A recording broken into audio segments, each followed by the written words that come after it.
Shalom, selamat malam Bapak Ibu, saudara-saudari yang dikasihi dan yang diberkati Tuhan kita Yesus Kristus.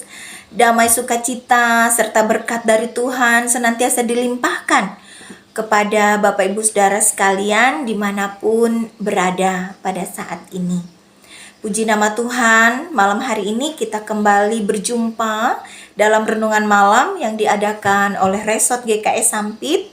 Kita bersama-sama merenungkan firman Tuhan sesuai dengan Almanak GKI hari ini, yaitu dari Yesaya pasal 59 ayat 1 sampai ayat 8. Dengan perikop dosa adalah penghambat keselamatan. Saya akan membacakan 2 ayat untuk kita, yaitu ayat 1 dan ayat 2, demikian. Sesungguhnya tangan Tuhan tidak kurang panjang untuk menyelamatkan, dan pendengarannya tidak kurang tajam untuk mendengar. Tetapi yang merupakan pemisah antara kamu dan Allahmu ialah segala kejahatanmu, dan yang membuat dia menyembunyikan diri terhadap kamu, sehingga ia tidak mendengar, ialah segala dosamu. Bapak Ibu, saudara-saudari yang dikasihi Tuhan kita Yesus Kristus, saya mengangkat tema seperti perikop tadi, yaitu dosa adalah penghambat keselamatan.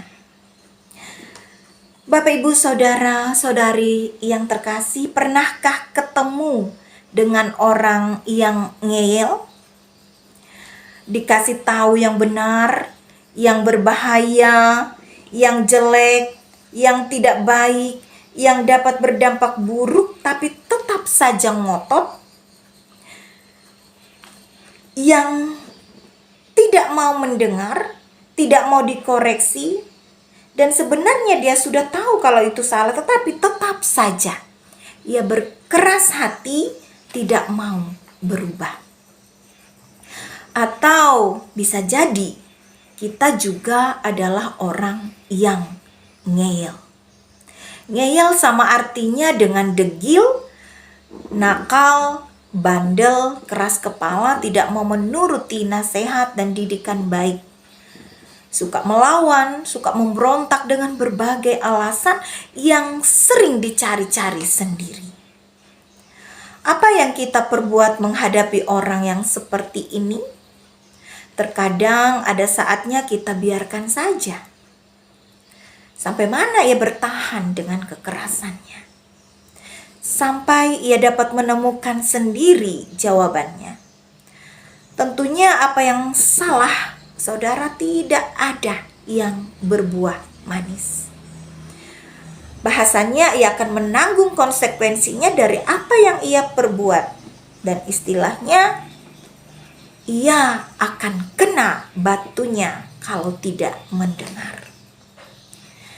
Bapak Ibu saudara-saudari, kehidupan umat Israel juga diibaratkan seperti seseorang yang degil, orang yang ngeyel, yang nakal, yang tidak mau diberi teguran atau nasihat, dan tidak mau diarahkan supaya hidupnya benar dan menjauhi dosa. Mereka tetap saja senang hidup berkompromi dengan dosa. Dan kita lihat ayat 3 sampai ayat 8, mereka mencemarkan tubuh mereka dengan pertumpahan darah, kata-kata dusta, penuh kecurangan dan ketidakadilan. Seperti ular beludak yang bertelur dan menetas.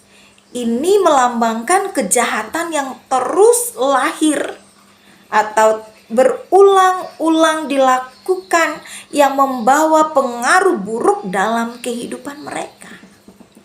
Mereka juga diibaratkan seperti menenun sarang laba-laba yang menggambarkan mereka selalu merancang melakukan penghalang menjadi batu sandungan bagi kebahagiaan kehidupan orang lain. Sangat jelas saudara, sikap dan perilaku yang ditunjukkan bangsa Israel ini kebalikan dari apa yang diinginkan oleh Allah. Bangsa Israel melakukan aib di mata Allah, mereka tidak takut berbuat dosa.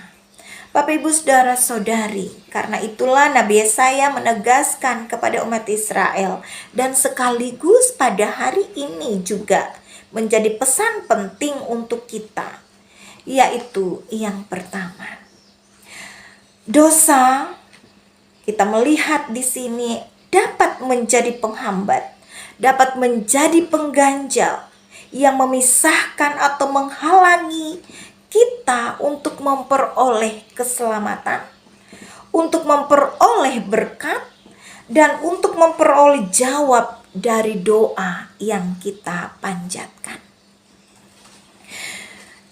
Karena dosa ini membuat Allah dapat menyembunyikan dirinya, memalingkan wajahnya, dan tidak dapat mendengar permohonan dan doa-doa. Itu terdapat di dalam ayat yang kedua. Karena itu Yesaya meminta supaya umat Israel dan kita pada saat ini saudara untuk segera meninggalkan perbuatan dosa kita dan segeralah bertobat. Kejahatan, kesalahan, dosa akan memisahkan kita dari kekudusan Allah. Yang kedua, mari kita pada saat ini menyelidiki dan memeriksa diri kita sendiri. Di hadapan Allah, apakah ada masih dosa yang melekat dalam diri kita? Apa kita termasuk orang yang suka ngeyel, suka degil, suka nakal, suka bandel, keras kepala? Mari saudara, bawalah diri kita kepada Tuhan dengan hati yang sungguh-sungguh memohon pengampunan. Segeralah menyesal, segeralah berbalik dalam pengampunan, segeralah kita bertobat, dan kita percaya Tuhan pasti menolong kita, memampukan kita, dan memulihkan keadaan kita. Bapak Ibu, seperti ayat yang pertama tadi, kita dikuatkan, sesungguhnya Tuhan kita itu tidak kurang panjang untuk menyelamatkan dan pendengarannya tidak kurang tajam untuk mendengarkan kita. Percayalah saudara, Tuhan akan menyelamatkan dan mendengar seruan serta doa-doa yang kita panjatkan kepadanya. Bapak Ibu, saudara-saudari yang terkasih, mari kita pada saat ini menyerahkan seluruh keberadaan kehidupan kita kepada Tuhan. Dan marilah pada saat ini kita bersama-sama menghilangkan penghalang, yaitu dosa yang masih melekat dalam kehidupan kita. Untuk kita bisa hidup kudus, hidup benar di hadapan Allah, sehingga doa-doa kita, permohonan kita, apa yang kita harapkan tidak terhalang karena dosa dan pelanggaran yang kita lakukan. Tuhan Yesus menolong kita pada saat ini. Mari berdoa. Terima kasih ya Tuhan untuk firman-Mu, mengingatkan kami bahwa Engkau Tuhan yang Maha Kuasa, yang berkuasa menjawab doa-doa kami bahkan melebihi dari apa yang kami minta dan pikirkan. Engkau juga Tuhan yang menginginkan kami hidup benar dan kudus. Kami mohon, ampuni kami Tuhan. Kalau kami sering kali menjadi anak Tuhan yang degil, anak Tuhan yang ngeyel, yang nakal, yang keras kepala. Kami rindu Tuhan hidup dalam pertobatan senantiasa. Perbaharui hidup kami ya Tuhan, agar berkenan di hadapan-Mu, agar kami selalu menyenangkan hati Tuhan. Dimanapun umat-Mu berada saat ini, diberkatilah mereka semua Tuhan, dalam keadaan apapun kehidupan mereka. Terima kasih Tuhan Yesus, terpujilah nama-Mu. Amin. Terima kasih sudah mendengarkan firman Tuhan pada malam hari ini. Tuhan Yesus memberkati. Shalom.